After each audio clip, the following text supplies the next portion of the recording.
നമ്മുടെ സഭാ നേതൃത്വത്തിൻ്റെ ഈ ഹിപ്പോക്രസി എന്ന് പറയുന്നത് അത് ഇൻക്രെഡിബിളാണ് കേട്ടോ, ഇൻക്രെഡിബിൾ. ഇപ്പോൾ നമ്മുടെ വൈദികർക്കെതിരെ ആക്രമണമുണ്ടായി, ഹൈദരാബാദിലാണെന്ന് തോന്നുന്നു 2 ആഴ്ച മുമ്പ്. എന്തായിരുന്നു നിലവിളി? നമ്മുടെ മെത്രാന്മാരുടെ മിഷണറിമാരെ ആക്രമിച്ചു, മിഷണറിമാരെ ജനക്കൂട്ടങ്ങൾ അല്ലെങ്കിൽ RSSകാർ അതിക്രമിച്ചു, അവരെ മർദ്ദിച്ചു, അവശരാക്കി. അതുപോലെ തന്നെ ഒഡീഷയിൽ ആക്രമണം നടക്കുന്നു. എന്തായിരുന്നു എണ്ണിപ്പറക്കി കരച്ചിൽ? ശരിയല്ലേ? പക്ഷേ അതേസമയം ഈ 1.5 മാസം മുമ്പ് നമ്മുടെ എറണാകുളം ഭദ്രാസന മന്ദിരത്തിൽ എന്താണ് നടന്നത്? അവിടെ 21 വൈദികരെ പോലീസുകാർ തല്ലിച്ചതച്ചു, ഇടിച്ച് മർദ്ദിച്ച്, കൈയൊടിച്ചു, കാലൊടിച്ചു. ഒരു ദണ്ണുണ്ടായില്ല നമ്മുടെ മെത്രന്മാർക്ക്, ഒരു പ്രശ്നം ഉണ്ടായിരുന്നില്ല. അവർക്ക് വേണ്ടി കരയാനായിട്ട് എറണാകുളത്തെ മറ്റു വൈദികരും വിശ്വാസികളും മാത്രമേ ഉണ്ടായിരുന്നുള്ളൂ. നമ്മുടെ മെത്രാന്മാർ ഇന്നും അതിനെപ്പറ്റി ഒരക്ഷരം ഉരിയാടിയിട്ടില്ല, അതിനെ അപലപിച്ചിട്ടില്ല. കാരണം എന്താണ്? അവർ തന്നെ നമ്മുടെ പണം കൊടുത്ത് പോലീസിനെ നമ്മുടെ വൈദികർക്കെതിരെ അഴിച്ചുവിടുകയാണ് ചെയ്തത്. ഇതാണ് ഞാൻ പറഞ്ഞത് 100% ഹിപ്പോക്രസി. അതുപോലെ കഴിഞ്ഞ ഓശാന ഞായറാഴ്ച കുരുത്തോല പ്രദർശനം നടത്താനായിട്ട് അനുവദിച്ചില്ല അത്ര ഡൽഹിയിൽ. അവരെന്താണ് ചെയ്തുകൊണ്ടിരിക്കുന്നത്? അവിടെ വിശ്വാസികൾക്ക് കംപ്ലീറ്റ് ആരാധനാ സ്വാതന്ത്ര്യം അവർ നിഷേധിച്ചു. കുർബാനയില്ല, മറ്റ് തിരുക്കർമ്മങ്ങൾ ഒന്നും നടത്തുന്നില്ല. അതിനൊരു കുഴപ്പമില്ല, അതിന് നമ്മുടെ മെത്രാന്മാർക്ക് ഒരു പ്രശ്നമില്ല. ഡൽഹിയിൽ കുരുത്തോല പ്രദർശനം നടത്തുവാനായിട്ട് സർക്കാർ നിയന്ത്രണം ഏർപ്പെടുത്തി പറ്റില്ല എന്ന് പറഞ്ഞു. ഡൽഹിക്ക് അവരുടേതായിട്ടുള്ള കാരണങ്ങളുണ്ട്. അവർ പള്ളിയുടെ അകത്ത് ആരാധന നടത്തിയില്ലെന്ന് പറഞ്ഞില്ല. നിങ്ങളുടെ പള്ളിയിലോ പള്ളി മുറ്റത്തോ നിങ്ങൾ എന്ത് സർക്കസ് വേണമെങ്കിലും കാണിച്ചോ, തെരുവിൽ വേണ്ടെന്നില്ലേ പറഞ്ഞുള്ളൂ. ഞാനും അതിനോട് യോജിക്കുന്നു.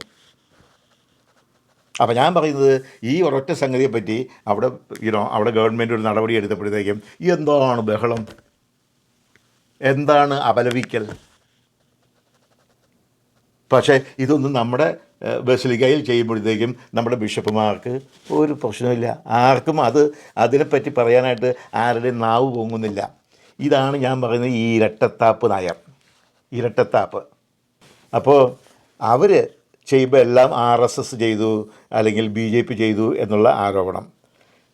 പക്ഷേ നമ്മുടെ സഭയ്ക്ക് ഏറ്റവും കൂടുതൽ ദ്രോഹം ചെയ്യുന്നത് നമ്മുടെ സഭാ നേതൃത്വം തന്നെയാണ്, പുറത്തുനിന്നുള്ള ശത്രുക്കളല്ല.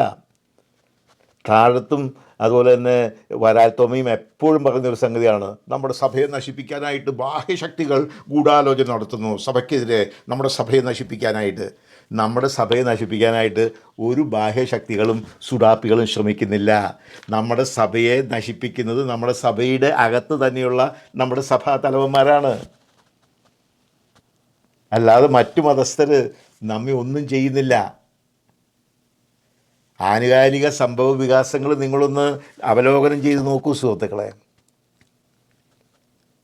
നമ്മുടെ സഭയെ ഇന്ന് ഏറ്റവും കൂടുതൽ സീറോ മലബാർ സഭയെ നശിപ്പിച്ചുകൊണ്ടിരിക്കുന്നതും നമ്മുടെ സഭാ നേതൃത്വമാണ്, വേറെ ആരുമല്ല.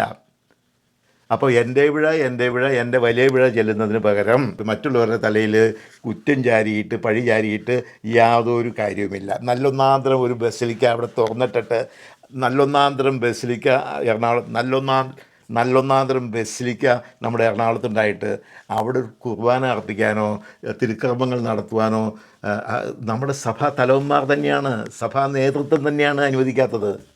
അന്യമതക്കാരല്ല, RSS അല്ല, BJP അല്ല. അപ്പോൾ ഞാൻ പറഞ്ഞ പോലെ എൻ്റെ പിഴ അടിക്കുക മെത്രാന്മാരെ. ഇരട്ടത്താപ്പ് കളയുക, നിങ്ങൾ പ്രസംഗിക്കുന്നത് പ്രാവർത്തികമാക്കുക, വിശ്വാസികൾക്ക് മാതൃക കാണിക്കുക. Thank you very much.